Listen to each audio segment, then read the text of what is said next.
नमस्कार, ये आकाशवाणी पटना है। अब आप खालिद रशीद से प्रादेशिक समाचार सुनिए। पहले मुख्य समाचार। 18वीं लोकसभा का पहला सत्र आज नवनिर्वाचित सांसदों की शपथ के साथ शुरू हुआ। प्रधानमंत्री नरेंद्र मोदी ने सबसे पहले सदन के सदस्य के रूप में शपथ ली।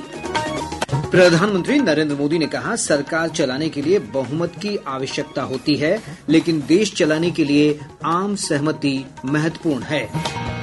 नीट यूजी परीक्षा पेपर लीक मामले में सीबीआई ने जांच तेज की। आर्थिक अपराध इकाई ने जांच रिपोर्ट सीबीआई को सौंपी। और दक्षिण पश्चिम मानसून का पूरे राज्य में हुआ विस्तार। कल से 7 दिनों तक राज्य के अधिकांश भागों में हल्की से मध्यम बारिश की संभावना। अब समाचार विस्तार से। 18वीं लोकसभा का पहला सत्र आज से शुरू हो गया है। नवनिर्वाचित सांसदों को सदन के सदस्य के रूप में शपथ दिलाई जा रही है। प्रोटेम स्पीकर भर्तृहरि महताब ने सबसे पहले लोकसभा के नेता प्रधानमंत्री नरेंद्र मोदी को सदन के सदस्य के रूप में शपथ दिलाई। मैं नरेंद्र दामोदर दास मोदी, जो लोकसभा का सदस्य निर्वाचित हुआ हूं, ईश्वर की शपथ लेता हूं कि मैं विधि द्वारा स्थापित भारत के संविधान के प्रति सच्ची श्रद्धा और निष्ठा रखूंगा। मैं भारत की प्रभुता और अखंडता अक्षुण्ण रखूंगा तथा जिस पद को मैं ग्रहण करने वाला हूं, उसके कर्तव्यों का श्रद्धापूर्वक निर्वहन करूंगा। इसके बाद लोकसभा अध्यक्ष के चुनाव तक सदन की कार्यवाही चलाने में श्री मेहताब की सहायता के लिए नियुक्त अध्यक्ष को चेयरपर्सन पैनल की शपथ दिलाई गई। भाजपा सांसद राधा मोहन सिंह और फग्गन सिंह कुलस्ते ने चेयरपर्सन पैनल के सदस्य के रूप में शपथ ली। हालांकि कांग्रेस के सांसद के सुरेश, डीएमके सांसद टीआर बालू और टीएमसी के सुदीप बंदोपाध्याय ने पैनल के सदस्यों के रूप में शपथ नहीं ली। इसके बाद केंद्रीय मंत्रिमंडल के सदस्यों का शपथ ग्रहण हुआ। केंद्रीय मंत्री अमित शाह, राजनाथ सिंह, शिवराज सिंह चौहान, नितिन गडकरी, मनोहर लाल खट्टर, पीयूष गोयल, किरेन रिजिजू ने शपथ ली। जीतन राम मांझी, राजीव रंजन उर्फ ललन सिंह और चिराग पासवान ने भी लोकसभा सदस्य के रूप में शपथ ग्रहण की। मैं जीतन राम मांझी, जो लोकसभा का सदस्य निर्वाचित हुआ हूं, सत्य निष्ठा से प्रतिज्ञान करता हूं कि मैं विधि द्वारा स्थापित भारत के संविधान के प्रति सच्ची श्रद्धा और निष्ठा रखूंगा। मैं राजीव रंजन सिंह उर्फ ललन सिंह, जो लोकसभा का सदस्य निर्वाचित हुआ हूं, सत्य निष्ठा से प्रतिज्ञान करता हूं कि मैं विधि द्वारा स्थापित भारत के संविधान के प्रति सच्ची श्रद्धा और निष्ठा रखूंगा। मैं चिराग पासवान, जो लोकसभा का सदस्य निर्वाचित हुआ हूं, ईश्वर की शपथ लेता हूं कि मैं विधि द्वारा स्थापित भारत के संविधान के प्रति सच्ची श्रद्धा और निष्ठा रखूंगा। नवनिर्वाचित सांसदों को अपने अपने राज्यों और केंद्र शासित प्रदेशों के नामों के क्रम में शपथ दिलाई जा रही है। बिहार के सांसदों ने आज शपथ ग्रहण कर ली है। दरभंगा से नवनिर्वाचित सांसद गोपाल जी ठाकुर ने मैथिली में शपथ ली। हम गोपाल जी ठाकुर, जे लोकसभा के सदस्य निर्वाचित भेलहुँ हन, सत्य निष्ठा से प्रतिज्ञान करै छी जे हम विधि द्वारा स्थापित भारतक संविधानक प्रति एकांत श्रद्धा और निष्ठा राखब। हम भारतक प्रभुता और अखंडता के अक्षुण्ण राखब और जाहि पद के हम ग्रहण करे वाला छी तकर कर्तव्यक श्रद्धा पूर्वक निर्वहन करब। इससे पूर्व आज सुबह प्रोटेम स्पीकर भर्तृहरि महताब को राष्ट्रपति भवन में राष्ट्रपति द्रौपदी मुर्मू ने शपथ दिलाई। मैं भर्तृहरि महताब, जो लोकसभा का सदस्य निर्वाचित हुआ हूं, ईश्वर की शपथ लेता हूं कि मैं विधि द्वारा स्थापित भारत के संविधान के प्रति सच्ची श्रद्धा और निष्ठा रखूंगा। मैं भारत के प्रभुता और अखंडता अक्षुण्ण रखूंगा तथा जिस पद को मैं ग्रहण करने वाला हूं, उसके कर्तव्यों का सदापूर्वक निर्वहन करूंगा। शपथ ग्रहण की प्रक्रिया कल तक चलेगी, जबकि बुधवार को लोकसभा अध्यक्ष का चुनाव होगा। गुरुवार को राष्ट्रपति द्रौपदी मुर्मू संसद के दोनों सदनों की संयुक्त बैठक को संबोधित करेंगी। संसद का मौजूदा सत्र 3 जुलाई तक चलेगा। प्रधानमंत्री नरेंद्र मोदी ने कहा है कि 18वीं लोकसभा का सत्र विकसित भारत के निर्माण के संकल्प के साथ शुरू हो रहा है। श्री मोदी ने कहा कि उनकी सरकार देश की सेवा करने और जनता की आकांक्षाओं को पूरा करने के लिए निरंतर प्रयास करेगी। सत्र से पहले संसद के बाहर मीडिया को जानकारी देते हुए श्री मोदी ने कहा कि सरकार चलाने के लिए बहुमत की आवश्यकता होती है, लेकिन देश चलाने के लिए आम सहमति अति महत्वपूर्ण है। श्री मोदी ने कहा कि उनकी सरकार सबको साथ लेकर और संविधान की पवित्रता को बरकरार रखते हुए तेजी से फैसले लेना चाहती है।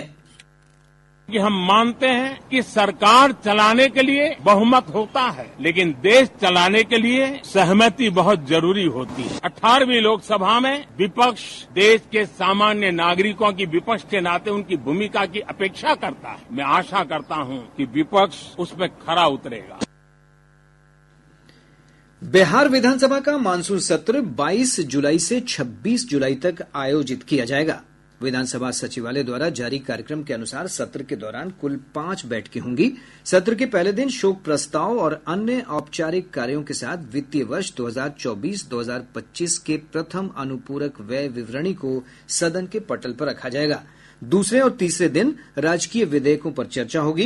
चौथे दिन व्यय विवरणी पर चर्चा होगी और सत्र के अंतिम दिन गैर सरकारी कार्य निपटाए जाएंगे। रुपौली विधानसभा उपचुनाव के लिए आज नामांकन पत्रों की जांच में एक नामांकन पत्र रद्द कर दिया गया, जबकि 12 उम्मीदवारों का नामांकन सही पाया गया है। राजद से बीमा भारती, जदयू से कलाधर प्रसाद मंडल और निर्दलीय शंकर सिंह समेत 12 उम्मीदवार चुनाव मैदान में हैं। प्रत्याशी 26 जून तक अपना नाम वापस ले सकते हैं। मतदान 10 जुलाई को होगा और मतों की गिनती 13 जुलाई को की जाएगी। प्रादेशिक समाचार आप आकाशवाणी पटना से सुन रहे हैं। ताजा समाचारों के लिए आप हमारे x handle AIR News_ Patna पर जा सकते हैं। राष्ट्रीय पात्रता सह प्रवेश परीक्षा नीट यूजी के पेपर लीक मामले में अब तक देश के अलग अलग राज्यों से 25 लोगों की गिरफ्तारी हो चुकी है।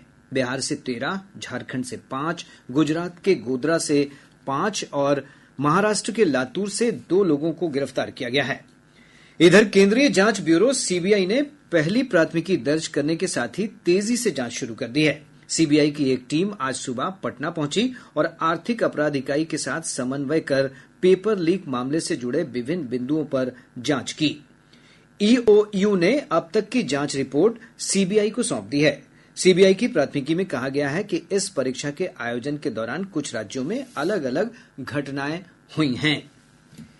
नीट पेपर लीक मामले में राजनीतिक बयानबाजी का दौर जारी है। राजद के राष्ट्रीय प्रवक्ता और राज्यसभा सांसद मनोज झा ने नीट परीक्षा में धांधली के लिए एनटीए को जिम्मेवार बताया है। उन्होंने कहा कि नीट परीक्षा रद्द होनी चाहिए और परीक्षा की पुरानी व्यवस्था को ही बहाल किया जाना चाहिए।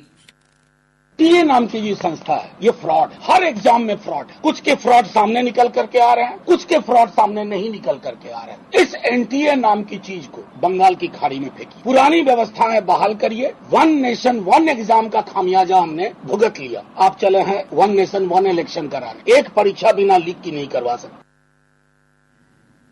लोजपा रामविलास के प्रमुख और लोकसभा सांसद चिराग पासवान ने कहा कि सरकार गंभीरता से पूरी जांच प्रक्रिया की निगरानी कर रही है और छात्र हित में जल्द फैसला लिया जाएगा। इसमें जो भी दोषी हों, भले वो पेपर लीक हो या जिस तरीके से ग्रेस मार्क्स को लेकर छात्रों में चिंताएं रही हैं, ऐसे में उन तमाम बातों को ध्यान दिया जाएगा। सरकार गंभीरता से इस विषय को मॉनिटर कर रही है। कई जांच एजेंसियों को भी जिम्मेदारी दी गई है। छात्रों के हित में सही समय पर जल्द फैसला लिया जाए। ये तमाम विषय सामने हैं, जांच के विषय हैं और जो भी दोषी हो, जैसा मैंने कहा, सरकार किसी को नहीं बख्शेगी। जदयू के प्रदेश अध्यक्ष उमेश कुशवाहा ने कहा कि इस मामले के आरोपियों के तार तेजस्वी परिवार से जुड़ रहे हैं। ये सबके सामने आ चुका है। उन्होंने कहा कि जांच में जो भी दोषी पाया जाएगा उसे बख्शा नहीं जाएगा। नीट के मामले में जो धांधली हुई है, किससे तार जुड़ा हुआ है, कोई कौन लोग नहीं जानता है। ये तो तेजस्वी परिवार से जुड़ा हुआ उनके सहायक का मामला आया है। आप जो भी बच्चे से खिलवाड़ कर रहा है, बच्चे के भविष्य को छोड़े नहीं जाएंगे। जो तार है, जो जांच चल रही है, सरकार संवेदनशील है। कोई भी लोग होगा उसको बख्शा नहीं। कोई भी अपराधी बड़ा से बड़ा अपराधी क्यों नहीं हो, वो ये सरकार संवेदनशील है और निश्चित ही जो भी गलत काम करने वाला लोग है वो बख्शे नहीं जाएंगे। राज्य में मानसून की सक्रियता बढ़ रही है। कल तक रक्सौल और आसपास के क्षेत्रों में रुका मानसूनी सिस्टम उत्तर बिहार के अधिकांश भागों के साथ ही दक्षिण पूर्व भागों में भी आगे बढ़ रहा है। मौसम विभाग ने अपने पूर्वानुमान में बताया कि अगले 24 घंटों के दौरान पश्चिमी चंपारण, पूर्वी चंपारण, सीतामढ़ी, मधुबनी, मुजफ्फरपुर, सुपौल, अररिया और किशनगंज जिलों के कुछ स्थानों पर भारी बारिश की संभावना है। इस दौरान कई स्थानों पर गरज के साथ वज्रपात की आशंका को लेकर ऑरेंज अलर्ट जारी किया गया है। मौसम विज्ञान केंद्र पटना के वैज्ञानिक एसके सुमन ने बताया कि आज से राज्य के अधिकतर जिलों में मानसूनी वर्षा की परिस्थितियां बन गई हैं।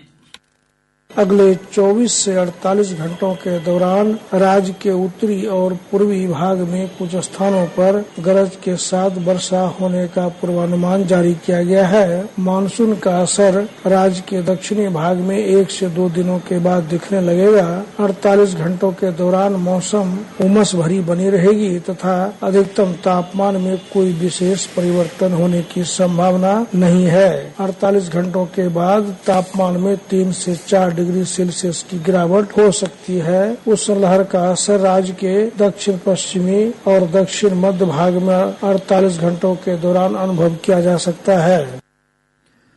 और ताजा जानकारी के अनुसार राजधानी पटना और आसपास के क्षेत्रों में हल्की बारिश हो रही है, जिससे लोगों को उमस भरी गर्मी से राहत मिली है। इधर पिछले 24 घंटों के दौरान बक्सर और वैशाली में सबसे अधिक गर्मी दर्ज की गई। इन दोनों स्थानों पर अधिकतम तापमान 41.9 डिग्री सेल्सियस दर्ज किया गया। पत्र सूचना कार्यालय पीआईबी पटना ने 1 जुलाई से लागू हो रहे 3 नए आपराधिक कानूनों को लेकर मीडिया कार्यशाला वार्तालाप का आयोजन किया। कार्यशाला को संबोधित करते हुए बिहार पुलिस अकादमी के निदेशक भृगु श्रीनिवासन ने कहा कि इन नए कानूनों के लागू हो जाने के बाद एफआईआर से लेकर अदालत के निर्णय तक की प्रक्रिया ऑनलाइन हो जाएगी। उन्होंने कहा कि इसके साथ ही भारत अपनी आपराधिक न्याय प्रणाली में आधुनिक तकनीक का सबसे अधिक इस्तेमाल करने वाला देश बन जाएगा। बिहार ने bureau police research and development जो केंद्रीय एक संगठन है उसके साथ मिलकर कई तरह के ट्रेनिंग ऑर्गेनाइज किए हैं। उनके इंस्ट्रक्टर आए हैं बिहार पुलिस एकेडमी, उन्होंने ट्रेनिंग दी है। कुछ ट्रेनिंग हम लोगों ने हाइब्रिड मोड में किया है। कोशिश ये किया था कि एक पूरा बैच जो 2000 सब इंस्पेक्टर्स का था जो भाली में पास आउट हुआ, उनको इस नए कानूनों के बारे में एक्सपोजर दिया जाए। लेकिन हाल ही में इन दिनों इलेक्शंस के तुरंत बाद डीजी साहब के निर्देश अनुसार लगभग अभी तक 26,000 ऑफिसर्स जो इन्वेस्टिगेटिंग ऑफिसर की श्रेणी में आते हैं, जो एएसआई से लेके डीएसपी रैंक तक के हैं, उनकी ट्रेनिंग संपन्न की गई है हाइब्रिड मोड से। शिक्षाविद डॉक्टर फैजान मुस्तफा ने कहा कि इन ऐतिहासिक कानूनों के बनने के साथ ही भारत की आपराधिक न्याय प्रणाली में एक नए युग की शुरुआत हो रही है। वहीं पीआईबी की महानिदेशक डॉक्टर प्रज्ञा पालीवाल गौड़ ने कहा कि इन नए कानूनों में महिलाओं और बच्चों के खिलाफ अपराध पर विशेष फोकस किया गया है, जिससे इन वर्गों को अधिकतम सुरक्षा मिल सकेगी। कार्यशाला को पीआईबी पटना के अपर महानिदेशक एसके मालवीय, सीआईडी के पुलिस महानिरीक्षक पी कनन और अन्य गणमान्य लोगों ने भी संबोधित किया। और अब अंत में मुख्य समाचार एक बार फिर। 18वीं लोकसभा का पहला सत्र आज नवनिर्वाचित सांसदों की शपथ के साथ शुरू हुआ। प्रधानमंत्री नरेंद्र मोदी ने सबसे पहले सदन के सदस्य के रूप में शपथ ली। प्रधानमंत्री नरेंद्र मोदी ने कहा, सरकार चलाने के लिए बहुमत की आवश्यकता होती है, लेकिन देश चलाने के लिए आम सहमति महत्वपूर्ण है। नीट यूजी परीक्षा पेपर लीक मामले में सीबीआई ने जांच तेज की। आर्थिक अपराध इकाई ने जांच रिपोर्ट सीबीआई को सौंपी। और दक्षिण पश्चिम मानसून का पूरे राज्य में हुआ विस्तार। कल से 7 दिनों तक राज्य के अधिकांश भागों में हल्की से मध्यम बारिश की संभावना। इसके साथ ही आकाशवाणी पटना से प्रसारित प्रादेशिक समाचार का ये अंक समाप्त हुआ।